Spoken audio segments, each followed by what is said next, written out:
क्या सच में मैथमेटिक्स एक ऐसा पेपर होने वाला है जो आपके सीए बनने के सपने को रोक सकता है और आप इसी डर के वजह से सीए फाउंडेशन की प्रिपरेशन करने से डर रहे हो, पहले कदम को आगे बढ़ाने से डर रहे हो क्योंकि आपको ऐसा लगता है कि यार इस पेपर की वजह से मेरा पेपर तो क्लियर होने वाला है नहीं, क्योंकि मैथ से मेरा कोई रिश्ता कुछ खास अच्छा रहा नहीं है, जिसकी वजह से तो मैंने 11th-12th में मैथ्स नहीं लिया। लेकिन अब मुझे पता चल रहा है कि सीए फाउंडेशन में तो एक पेपर 3 है, क्वांटिटेटिव एप्टीट्यूड नाम का, जिसमें मैथ्स होता है, मैथ्स, और मुझे मैथ्स से बहुत डर लगता है। तो एक काम करते हैं बच्चों, आपके मन में जो ये डाउट है ना, इन डाउट को एक एक करके हम रिजॉल्व करेंगे। आपको क्या करना है ना, पहले तो इस वीडियो को शेयर करना है आपके उन सब दोस्तों के साथ जो मैथ से बहुत ज्यादा डरते हैं और उन्हें ऐसा लग रहा है कि बिकॉज ऑफ दिस सब्जेक्ट शायद वो अपने सपने को हासिल नहीं कर सकते। Hi Bajja Party, I am Shivani Sharma and I am your paper 3 quantitative aptitude educator. So बच्चों, सबसे पहले ना हमें आज के इस सेशन में ये जानना है कि क्या तुमने कभी सोचा है कि तुम्हें ये मैथ्स डिफिकल्ट लगता क्यों है? ऐसा क्या कर दिया इस मैथ्स ने कि आपका रिश्ता मैथ्स के साथ इतना अच्छा नहीं है कि अगर मैथ्स यहां से आ रहा है ना तो तुम साइड से निकल के जा रहे हो? वाई? तुमने कभी सोचा है कि तुम्हें मैथ्स क्यों पसंद नहीं है? क्यों तुम्हें मैथ्स से डर लगता है?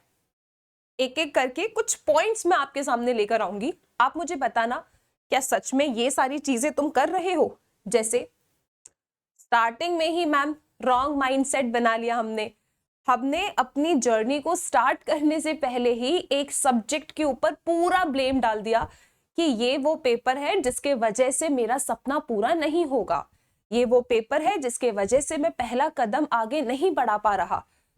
अब मान लो तुमने कैसे भी करके प्रिपरेशन स्टार्ट कर दी, लेकिन हर बार तुम अपने इस सब्जेक्ट को एकदम ऐसे देख रहे हो कि यार इसके वजह से ही शायद मेरा पेपर क्लियर ना हो।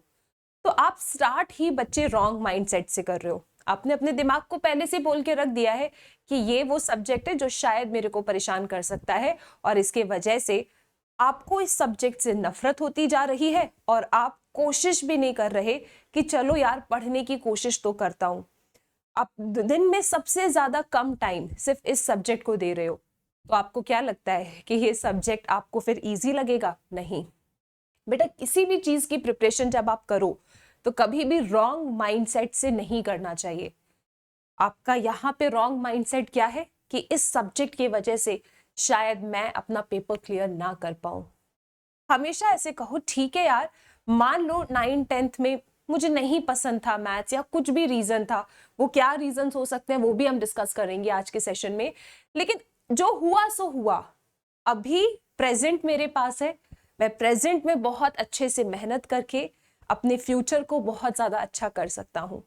किसी भी चीज की तैयारी करो ना तो हमेशा एक पॉजिटिव माइंडसेट आपके पास होना चाहिए।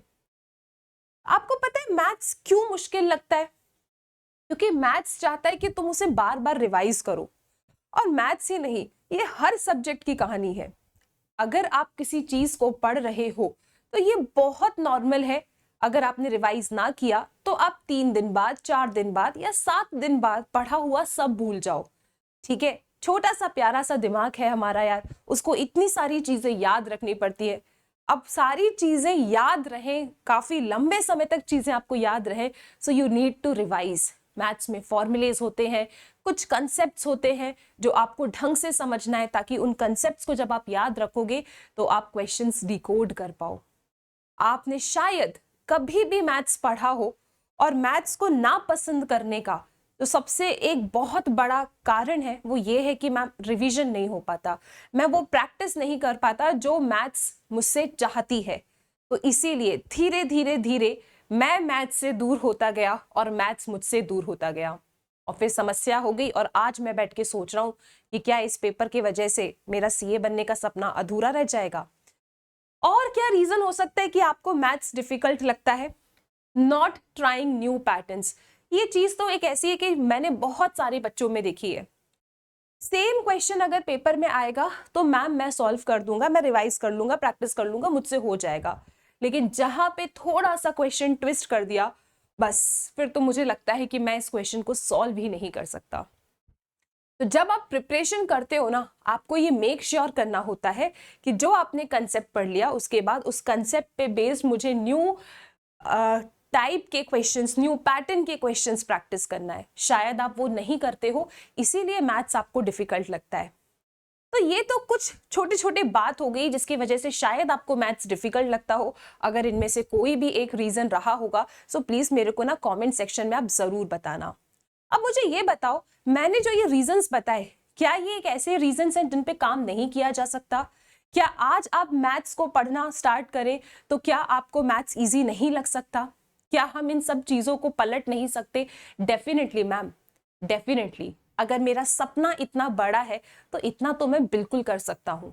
अब तुम्हें एक और बात मैं बता देती हूं, तुम जिस जर्नी को स्टार्ट करने से डर रहे हो एक सब्जेक्ट की वजह से, जिसे डेफिनेटली यार मैं तुमको ना एकदम प्यार करवा दूंगी, ठीक है, तुमको टेंशन लेना नहीं है। लेकिन ये जो सब्जेक्ट है तुम्हारा, तुम्हारी सीए की जर्नी में सिर्फ और सिर्फ फाउंडेशन लेवल पे ही है। तुम्हारे फाउंडेशन लेवल पे ही एक पेपर है क्वांटिटेटिव एप्टीट्यूड नाम का, जो तुम्हें पढ़ना है और पेपर को क्लियर करना है। That's it. आगे की फेज में तुम्हें नहीं मिल रहा कि मैथमेटिक्स कोई सब्जेक्ट है, तुम्हें उसका पेपर देना है, तो इतना क्यों डरना भाई? फाउंडेशन लेवल है, हम क्लियर कर सकते हैं। अच्छे तरीके से मेहनत कर लेंगे, नए टाइप के क्वेश्चंस की प्रैक्टिस कर लेंगे, रिवीजन कर लेंगे, थोड़ा अच्छा टाइम टेबल बना लेंगे, अच्छे से कॉन्सेप्ट्स पढ़ लेंगे, सही गाइडेंस में पढ़ाई कर लेंगे, तो बिल्कुल हम इस पेपर 3 को क्लियर कर सकते हैं। और क्लियर करना इतना मुश्किल नहीं है बच्चों। इसके बाद नेक्स्ट आपको बता देती हूं मैं कि आपके सीए फाउंडेशन में जो मैथमेटिक्स सब्जेक्ट है, मतलब क्वांटिटेटिव एप्टीट्यूड, जो आपका पेपर 3 है, पहली बात तो मैथमेटिक्स नहीं, इट्स क्वांटिटेटिव एप्टीट्यूड। अब इसके अंदर आपको क्या क्या आता है? बिजनेस मैथ्स आता है, फिर आता है तुम्हारा स्टैटिस्टिक्स वाला portion, and then logical reasoning. बच्चों ट्रस्ट मी, मैंने अभी तक इतने सारे बच्चों की प्रिपरेशन करवाई है और हर बार की तरह आप जानते हो हमेशा अनअकैडमी का रिजल्ट सबसे ज्यादा बेस्ट रहता है। आप हमारे जितने भी बच्चों ने पेपर क्लियर किया है ना, तो ऐसा नहीं था कि सभी बच्चे मैथ्स वाले थे, सबने 11th-12th में मैथ्स पढ़ा था, सबको मैथ्स बहुत पसंद था, ऐसा बिल्कुल नहीं था। बट स्टिल हमारे नॉन मैथ्स वाले बच्चे भी इतना अच्छा मैथ्स में स्कोर लेकर आए हैं, इतना शानदार हमने रिजल्ट प्रोड्यूस किया है। इसीलिए मैं फुल कॉन्फिडेंस के साथ आपको कह सकती हूँ कि अगर तुम्हें मैथ्स से डर लगता है तो तुमको एक बार सही तरीके से मैथ्स पढ़ना है, और मैं तुम्हारी बिल्कुल अच्छे से मदद करूंगी, ठीक है। सो क्वांटिटेटिव एप्टीट्यूड में बिजनेस मैथमेटिक्स बेटा आपका 40 मार्क्स का है। हाँ, बिजनेस मैथमेटिक्स का अगर तुम पोर्शन देखना चाहो क्या सिलेबस है, तो ऐसे कुछ चैप्टर्स है। अभी चैप्टर्स के नाम से डरना नहीं है। Ratio, proportion, indices, log, equation, inequalities, mathematics of finance हर बच्चे को पसंद आता है, ठीक है। Permutations and combination, sequence and series, set, relation, function and then calculus. अब इसमें से हो सकता है तुमने कुछ चैप्टर्स के नाम सुने हो और हो सकता है कि कुछ चैप्टर्स के नाम ना सुने हो। भाई दोनों ही क्राइटेरिया में ना तुमको टेंशन लेना नहीं है, क्योंकि तुमको हम सब पढ़ाएंगे, वो भी एकदम जीरो से। मैं आपको बिल्कुल बोल सकती हूँ कि हाँ, ऐसे बहुत बच्चे रहे हैं जो नॉन मैथ्स वाले थे, जिनको कुछ नहीं पता था मैथ्स का सिलेबस क्या है, जो खुद डरते थे, और आज उनने फाउंडेशन क्लियर किया है। This is possible. बस आपके अंदर डिसिप्लिन, डेडिकेशन और कंसिस्टेंसी होनी चाहिए, और सही गाइडेंस, इतना ही बच्चों आपको चाहिए। सो ये तुम्हारा बिजनेस मैथमेटिक्स का पोर्शन है जो 40 नंबर का है, ठीक है, सिर्फ 40 मार्क्स का है। उसके बाद मैं आपको बताती हूँ नेक्स्ट आता है तुम्हारा लॉजिकल रीजनिंग, क्योंकि जो क्वांटिटेटिव एप्टीट्यूड आपका पेपर है ना, वो सिर्फ अकेला मैथ्स से नहीं बना है कि पूरा मैथ्स मैथ्स मैथ्स मैथ्स के ही क्वेश्चंस होंगे, प्योर मैथ्स होगा, इसमें कोऑर्डिनेट ज्योमेट्री, तुम्हारा ट्रिग्नोमेट्री, ये सब कुछ नहीं है इसके अंदर, ठीक है।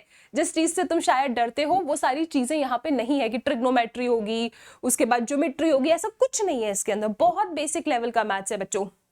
फिर लॉजिकल रीजनिंग 20 मार्क्स का है।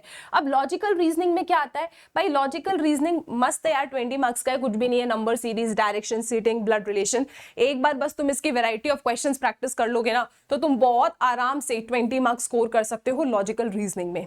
उसके बाद नेक्स्ट यार मेरा बड़ा फेवरेट पोर्शन है पूरे पेपर का, दैट इज स्टैटिस्टिक्स वाला पोर्शन। ये भी 40 मार्क्स का है, और इसमें इतना इजी है बेटा, इतना इजी है कि तुम्हारे पास कैलकुलेटर है, और दूसरा स्टैटिस्टिक्स में से थ्योरी वाले क्वेश्चंस बहुत आते हैं। मतलब तुमने अगर ढंग से थ्योरी पढ़ ली ना, तो क्वेश्चन देख के तुम आंसर टिक कर सकते हो, इतना इजी क्वेश्चंस आता है यहां से, ठीक है। तो स्टैटिस्टिक्स के चैप्टर्स क्या क्या है भाई? स्टैटिस्टिक्स में है statistical description of data, theoretical chapter है। सेंट्रल टेंडेंसी में mean, median, mode, standard deviation, ये सारी चीजें हैं। फॉर्मूला बेस्ड है, ढंग से पढ़ोगे तो बहुत इजी लगेगा। प्रोबेबिलिटी ठीक है, बढ़िया है। Theoretical distribution, correlation, regression and index number. आपको सिर्फ और सिर्फ प्रॉपर गाइडेंस चाहिए, आपको सही नोट्स चाहिए, आपको अच्छे क्वेश्चंस प्रैक्टिस करना है, इसके अलावा इसमें कुछ नहीं चाहिए आपको। आप बहुत आसानी से अपने पेपर 3 क्वांटिटेटिव एप्टीट्यूड को पढ़ के क्लियर कर सकते हो। इट्स नॉट डिफिकल्ट, चैप्टर्स बहुत ईजी हैं, बेसिक लेवल के क्वेश्चंस आते हैं। अब क्वेश्चन से मुझे याद आया कि पता है, अगर आप सिर्फ इतना कर लो ना तो भी आप बहुत आसानी से पेपर क्लियर कर सकते हो। You just need to solve entire study material, जो हम अपनी क्लासेस में एक एक क्वेश्चन अपने बच्चों को सॉल्व करवाते हैं। फिर है एमटीपीज, इतनी जितने भी एमटीपीज के क्वेश्चंस है सारे के सारे क्वेश्चंस कराए जाते हैं। आरटीपी के क्वेश्चंस जो भी है, हर एक क्वेश्चन हम डिस्कस करते हैं। पास्ट एग्जामिनेशन क्वेश्चंस को तो आप छोड़ के जा ही नहीं सकते। हमें पता है यार, पेपर को क्लियर करने के लिए सिर्फ ये चीज चाहिए, और हमारी क्लासेस में हर एक चीज पे यहाँ पे ध्यान दिया जाता है। हम इतनी बार अपने बच्चों को टॉपिक्स, चैप्टर्स रिवाइज करवा देते हैं कि उनके पास कोई ऑप्शन नहीं बचता है, उनको अच्छा रिजल्ट लाना ही होता है। हम इतनी बार चीजों को रिवाइज कर लेते हैं, इसीलिए हर बार हमारा रिजल्ट सबसे ज्यादा बेस्ट आता है। सीए फाउंडेशन जनवरी 2025 में आपको पता है जो हाईएस्ट स्कोर रहा है दैट इज 361, और वो बच्चा हमारा ही है। समझ में आ रहा है बच्चा party? So it's not difficult, बस ये है कि आपको सही चॉइस लेना है, आपको सही तरीके से पढ़ना है, और सबसे इंपॉर्टेंट है ट्रस्ट। आप ट्रस्ट करेंगे तो बिल्कुल आप फाउंडेशन क्या, आप इंटर क्या, आप हर एक लेवल पे सबसे बेस्ट स्कोर करोगे, सबसे बेस्ट रैंक लेकर आओगे, और बहुत ही जल्दी यार अपना सीए बनने का सपना पूरा करोगे। अब हमारे जो भी बच्चे एकदम छोटे छोटे बच्चे अभी बस सोच रहे हैं कि मैम कुछ एप्टीट्यूड टेस्ट है क्या, कोई स्कॉलरशिप टेस्ट है क्या जिसको हम लिख सकते हैं, तो हाँ भाई हाँ, आप सभी बच्चों के लिए सीए एप्टीट्यूड टेस्ट है। ये टेस्ट अभी 29 मार्च को होगा, 29 मार्च को होगा। बहुत अच्छा खासा टेस्ट है, ज्यादा टेंशन आपको लेना नहीं है, फ्री टेस्ट है। डिस्क्रिप्शन बॉक्स में इस टेस्ट की लिंक है, आप इस टेस्ट में एनरोल करेंगे यूजिंग द कोड SS12। अब इस टेस्ट के अंदर पता है क्या आएगा? 30 एमसीक्यूज है, 30 आपके मार्क्स है, नो नेगेटिव मार्किंग है, फ्री एमसीक्यू टेस्ट है। जब आप इस टेस्ट को देंगे ना तो आप 90% तक की स्कॉलरशिप जीत सकते हैं। टेस्ट अच्छा खासा है, आप बस थोड़ा सा पढ़ के टेस्ट में जरूर बैठना। देखो, अगर आपका सपना सीए बनने का है ना, तो ये छोटे छोटे स्टेप्स आपको लेने होंगे। आपको थोड़ा अपने आप को पुश करना होगा कि हाँ यार, सपना इतना बड़ा है तो मुझे पढ़ना चाहिए, मुझे इन हर एक टेस्ट में पार्टिसिपेट करना चाहिए। तो 29 मार्च को जितना भी बच्चा देख रहा है इस सेशन को, और मान लो अगर कोई बच्चा यार आफ्टर 29 मार्च भी देखता है, तो 5 अप्रैल और 12 अप्रैल को भी टेस्ट है। आप सभी के सभी बच्चे जब भी इस सेशन को देखेंगे, आप मुझे प्रॉमिस कीजिए कि आप इस टेस्ट में एनरोल करने वाले हैं और 90% तक की स्कॉलरशिप जीतने वाले हैं। और इसके साथ सिर्फ स्कॉलरशिप ही नहीं बच्चा, आपके लिए बहुत सारे यहाँ पे गिफ्ट्स भी है। तो डेफिनेटली आप इसमें पार्टिसिपेट करो और देखो कि किस तरीके के क्वेश्चन है, अपने कॉन्फिडेंस को इंक्रीज करो। इसके साथ मैं आपको बता देती हूँ बेटा जी, अब आपने सपना देख लिया, मैं आपको प्रॉमिस कर रही हूं कि पेपर 3 क्वांटिटेटिव एप्टीट्यूड में डरने की जरूरत नहीं है, और बिल्कुल भी डरने की जरूरत नहीं है, बिल्कुल भी मुश्किल नहीं है। एक पॉजिटिव माइंडसेट के साथ हमें अपनी प्रिपरेशन स्टार्ट करनी है। अब जब हम इतने ज्यादा पॉजिटिव हो चुके हैं, तो आपको बता देती हूं कि आप सभी बच्चों को अभी टिल 31 मार्च ये शानदार अपॉर्चुनिटी मिल रही है सब्सक्रिप्शंस के लिए। देखो, आप क्या कर सकते हो, अभी आपके पास आप चाहें तो सीए फाउंडेशन का सब्सक्रिप्शन और CA foundation and CA inter का कॉम्बो सब्सक्रिप्शन अभी ले सकते हैं। I will advise always go for combo subscription, क्योंकि आपको पता है ना भाई, मेरा सपना सीए बनने का है, तो क्या मैं सीए से फाउंडेशन एग्जाम क्लियर करके बन जाऊंगा? नहीं ना, मुझे आगे भी तैयारी करनी है। तो फाउंडेशन एंड इंटर का आप सब्सक्रिप्शन कॉम्बो लेंगे, बहुत ही बेस्ट प्राइस पे अभी आपको ये सारे सब्सक्रिप्शंस मिल रहे हैं। 18 मंथ के सब्सक्रिप्शन आप अभी ले सकते हैं 25,999 में। 31 मार्च तक वैलिड है, ठीक है। यूज कर लेंगे code SS12 to unlock this offer. और इसके साथ मैं आपको बता देती हूं, सबसे ज्यादा बेस्ट बैच जिसे बच्चे बहुत ज्यादा प्यार करते हैं।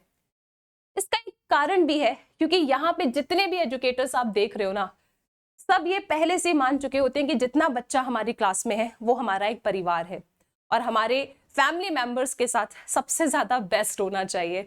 तो इसीलिए योद्धा बैच, जिसे बच्चे बहुत ज्यादा प्यार करते हैं, ये बैच आपकी सितंबर 25 और जनवरी 26 की प्रिपरेशन के लिए स्टार्ट हो रहा है फ्रॉम 10th अप्रैल।